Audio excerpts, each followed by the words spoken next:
from a stop to flooring it. Welcome to Cars in Korea. I introduce newly released Genesis Hyundai and Kia cars. As you saw from the thumbnail, today is Kia EV9, the long-awaited Kia EV9. I was actually one of the very first person here in Korea to meet the production model of the EV9. I am one of the last to actually test drive this car. Hands down, the car that I've waited the most in this year 2023 to test drive, to feel it myself, and I finally have it here with me. The car I am driving is the dual motor spec, all fully loaded option. You can even see the massage seat on the second row seat, which is actually for extra $2,000 as an option. That massage seat definitely gets you the massage you want and you're looking for. Check this out.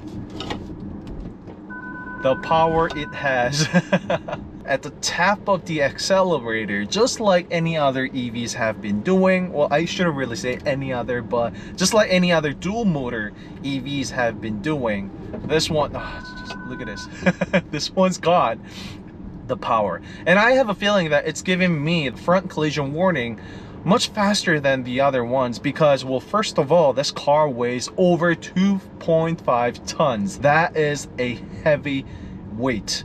Of course, it's not so much when you put into consideration the segment of this car and also the size and everything that you're getting with this car, including this car being an EV with the battery packs underneath, the gigantic battery packs. I think it's giving me a heads up before I get to slam on the foot brake. I could definitely feel that it gives me the warning relatively earlier and quicker than most of the other internal combustion car per se. I mean, the moment I stepped inside this car, of course, I can feel the behemoth size of this car. This car is large and huge, and you can probably tell eye level I get from this car. And we have a strong uphill. Look at this. It will just throw me right into the seats. It's got just so much power and stability as well. So the moment I stepped in, and actually before I stepped in the car, I actually had to reach over quite some height to a point where I think a step would actually help me a lot. The entire door opens up, so you don't have to worry about getting your pants dirty, unlike the older SUVs where the side skirts were just exposed on the outside. You don't have that with the EV9 because the whole door itself is actually composed of the side skirts as well, keeping the inside where your pants may touch always clean 24/7. However, the car being just so tall, I really actually had to find somewhere to hold on to make myself into the EV9. It's like, here I come, EV9. I am entering inside the EV9 kind of a feel. And you can probably see that I am a little a little too excited. Well, because that's what I am right now. I was waiting on this EV9 for so long, and I finally get to drive it. And I'm sorry I have to point you out, Casper, but that car is just a tiny piece of car when I am inside this EV9. The moment you're inside, even before you're inside this EV9, you are fully aware of the presence of this EV9. This car is huge. And I can also feel that while I am driving, especially when I was actually pulling in and out of the parking lot when I was trying to park the car. However, the car is loaded with tech. We have a surround view cam which pops out at any time when you come nearby a tight space and give you the extra eye that you don't get on the other sides. Also, it comes with the BVM blind spot view monitor, which is a must for gigantic cars like this. Let's actually floor it. Oh God. All right, so the car was slipping, but the ECS just engaged without even me noticing it. It just kept the car going straight, just like any other good ECS would do. Well, I am curious as to how the car would behave with that ECS off, but I don't think I would have time for that. I actually had the region set at level 1 up until now, and I want to actually set it on iPedal, which is the maximum regen brake that you can turn on the EGMP cars. EGMP is the platform that this EV9 is built on. Hyundai Motor Group has been using on all of their recent EVs, except for cars like Kona or Genesis G70 electrified. That being said, the algorithm, the way it operates, how it feels would essentially be very similar, except for the counting in the fact that this is the first full-size SUV. Gia got this full-size SUV first from the Hyundai Motor Group family. This car is just absolutely nuts. It definitely delivers. And let's floor it one more time.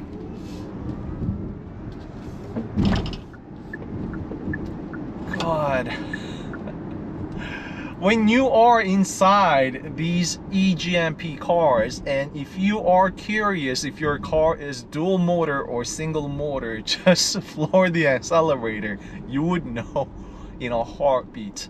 And actually this car clocks 5.3 seconds officially from 0 to 60. Actually, to be precise, 0 to 100 kilometers per hour. Some clocked at 5.1, 5-second figure, and I think you can definitely do that with this car. I think this car also can do somewhere in the late 4 seconds with a proper tire, because currently this one is slapped around with all-season tires. That is not the most performance-oriented tire, as we all know. I think it's a good transition now to cover the tires.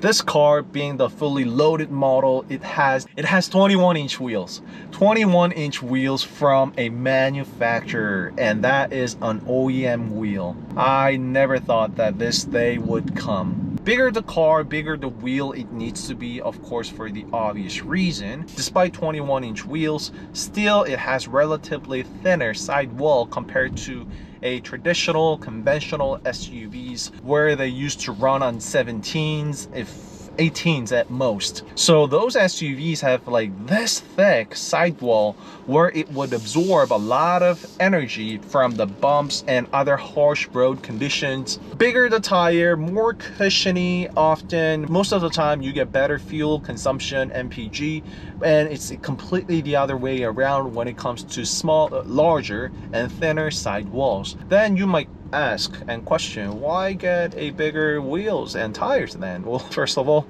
that's what the market demands. Bigger the wheel, it looks better and cool.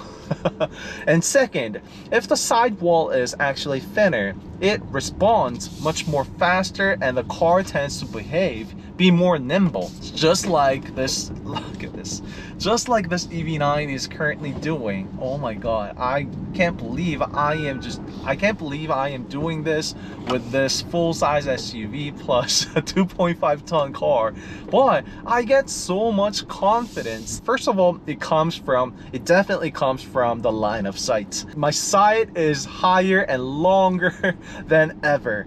Even when I was in a Seltos, it was nothing close to this. That I can tell you for sure.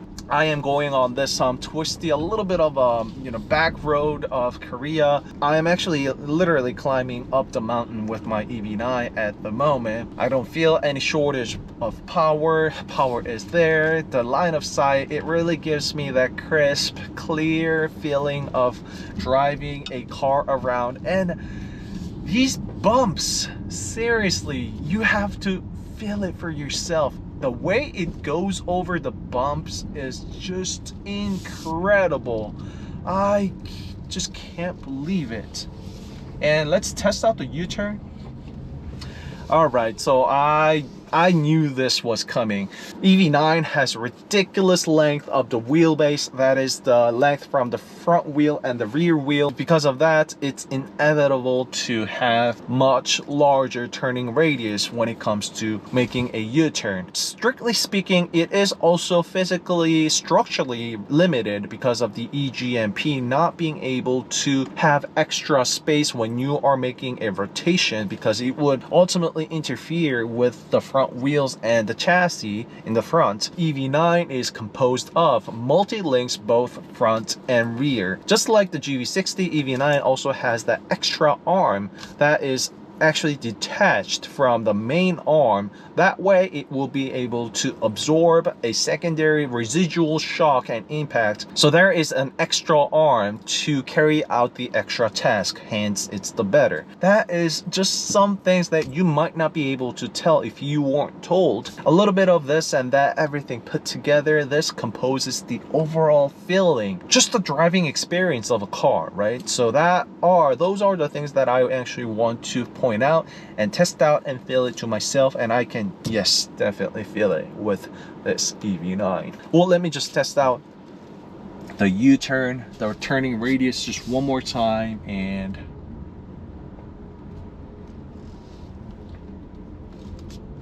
yeah, you see, this is a huge car. And do we wanna? The car would not allow me to have the VDC turned off completely, and I was like, why? Probably I was not in the sport mode, and that is why. And maybe not. Alright, so it's only gonna give me a limited slip, so I don't think I would be able to do a crazy turn, but let's see what I can do.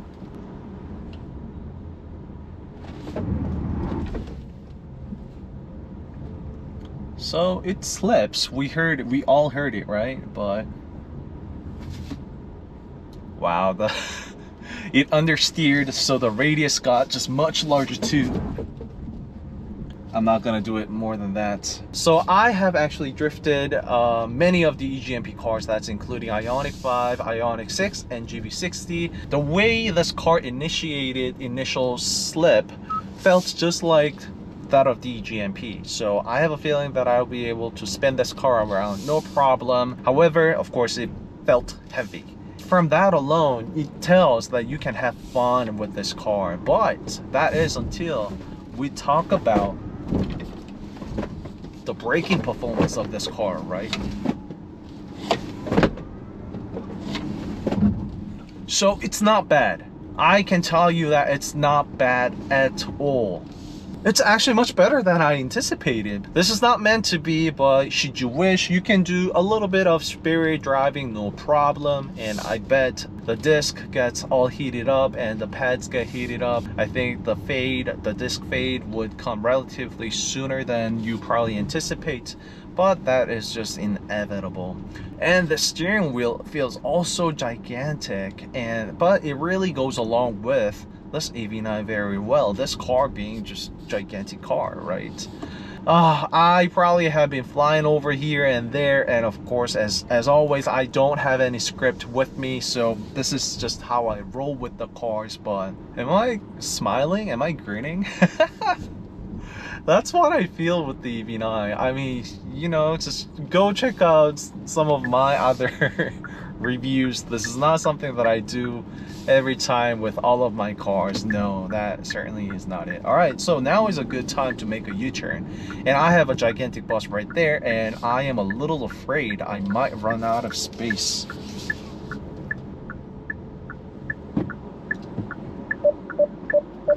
And it was not the bus that I should have been worried about.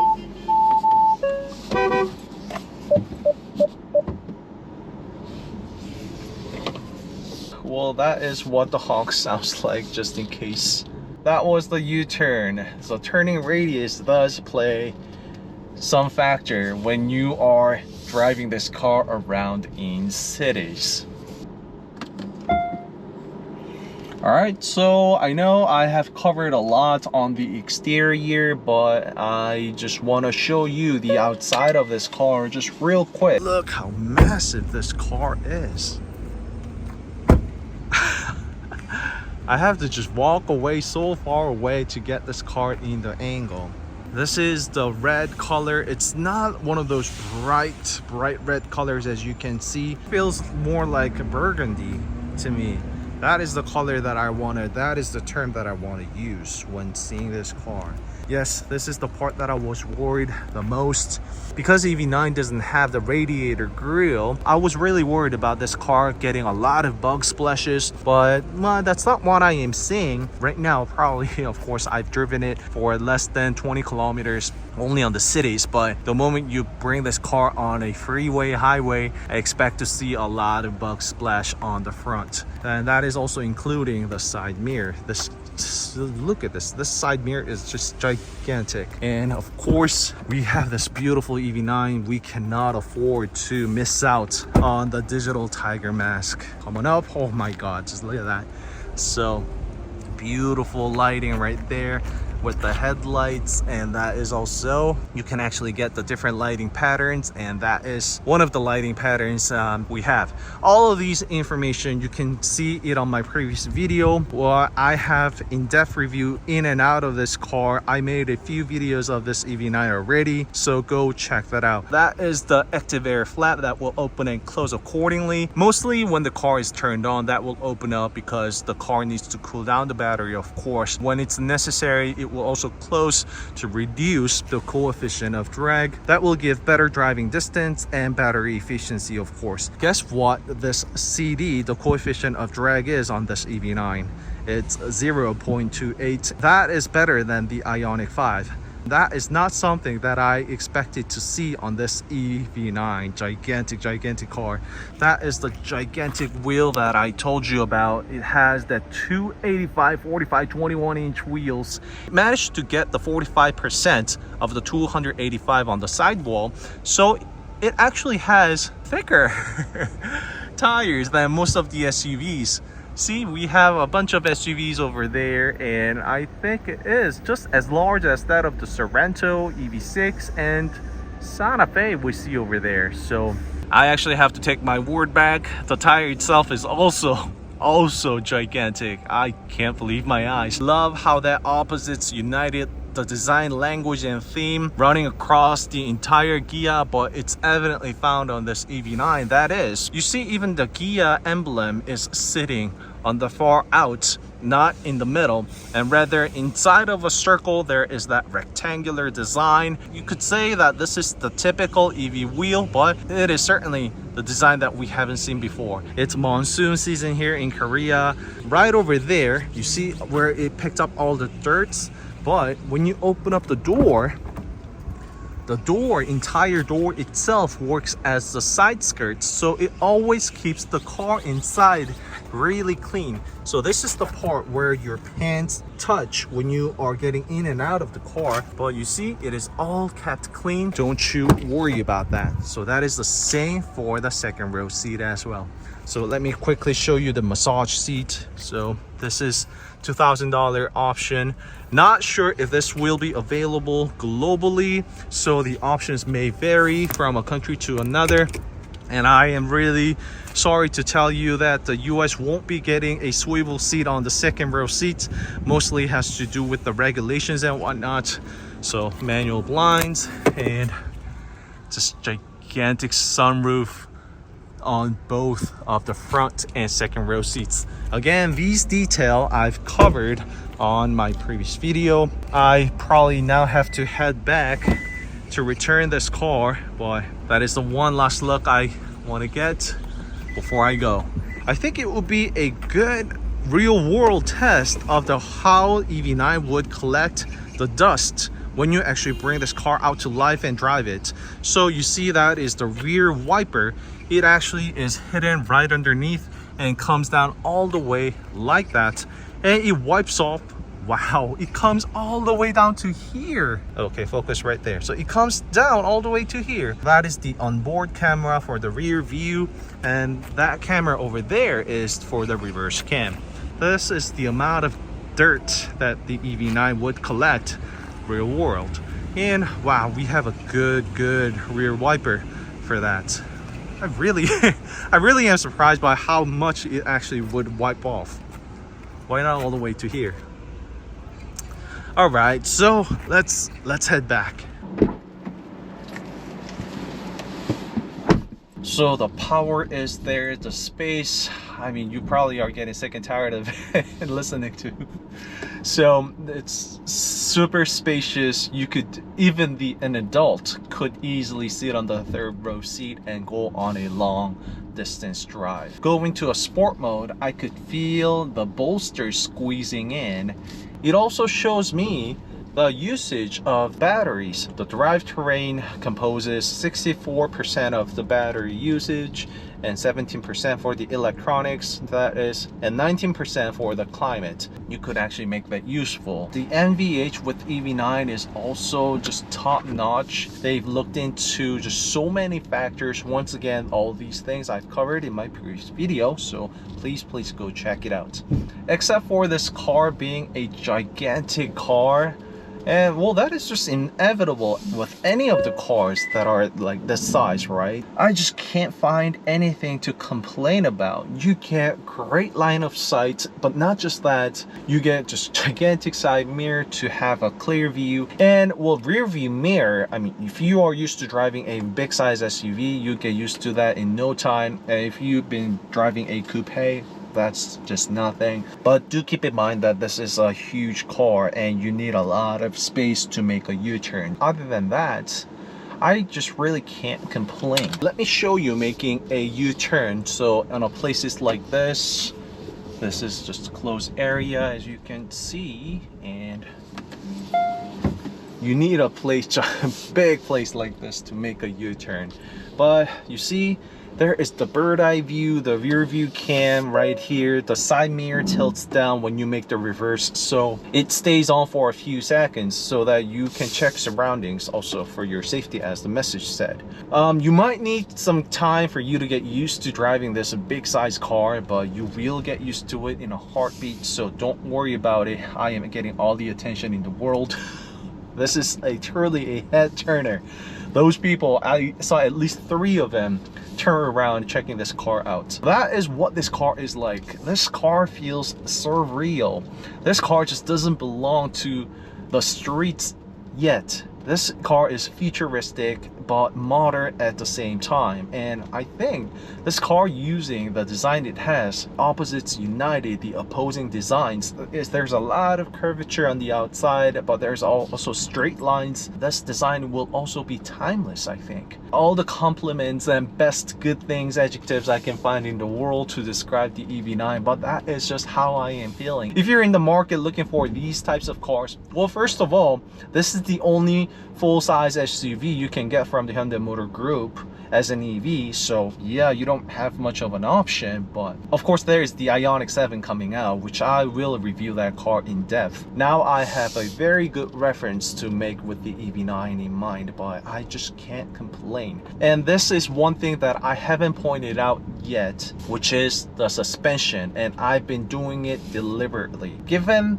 the class size, and perhaps you could also include the factor price here, despite all that, EV9 did not get the air suspension. That is, well, none of the Hyundai or Kia cars have air suspensions yet. It's only Genesis, and it's limited models to Genesis at the same time. If you have the choice of the two, I mean, yeah, I would also go with the air suspension because you could control the height of the vehicle, comfortable ride. However, EV9 has done a great job. So when you actually floor this car, so from a stop, right?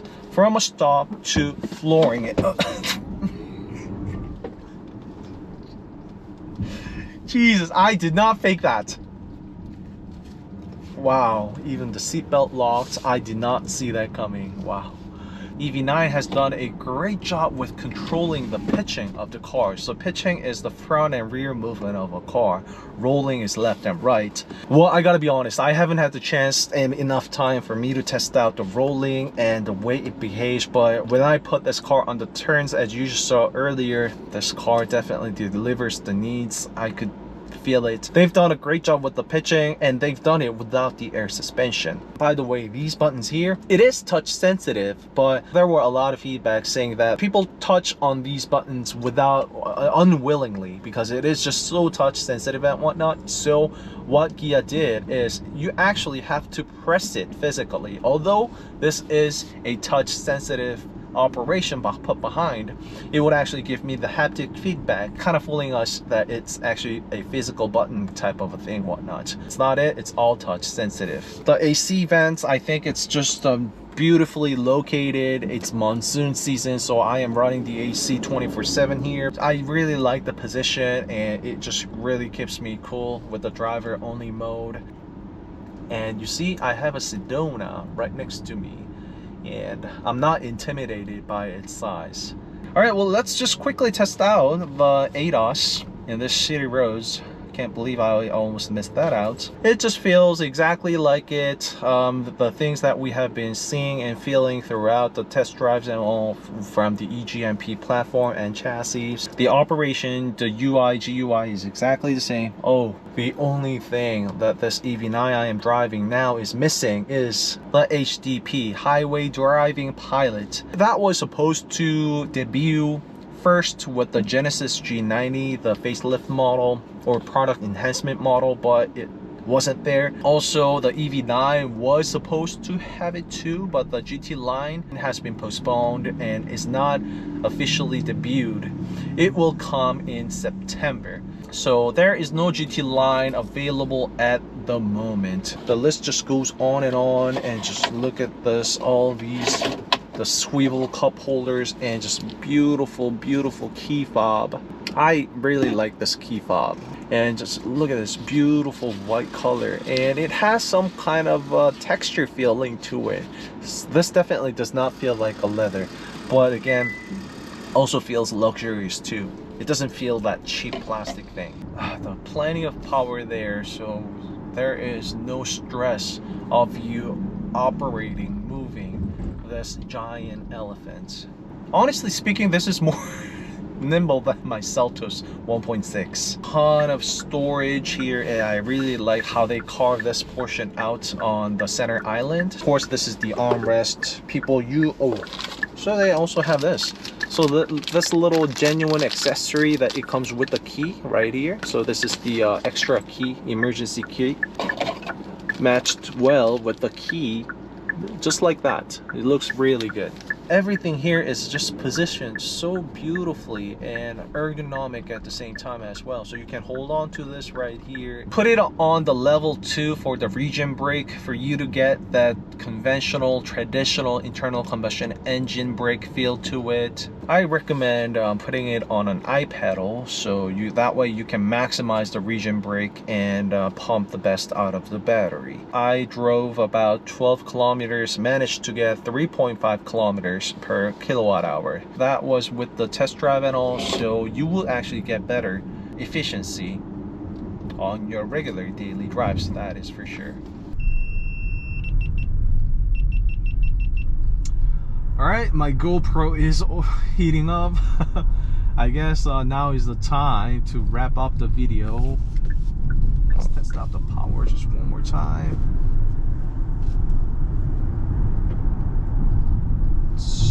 So powerful.